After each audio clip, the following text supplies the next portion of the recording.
ready to weave some visual magic into your Godot games.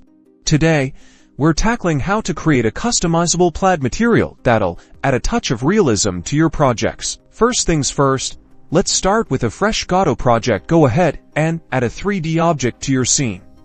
A simple plane works great for visualizing our plaid texture. Make sure you have a material attached to the object.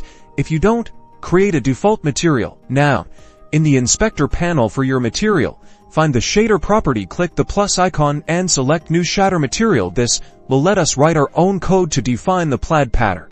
Expand the shader property and select new shader. This opens up the shader editor, where we'll build our plaid from the ground up. Inside the shader editor, we'll start crafting the plaid pattern. We will use the UV coordinates of the object to determine the colors and stripes.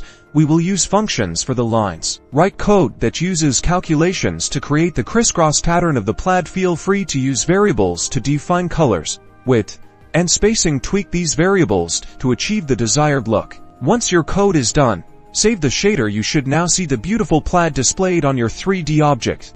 Play around with the shader parameters to customize the colors and dimensions of your plaid, and that's it. Have fun adding some fabric to your games.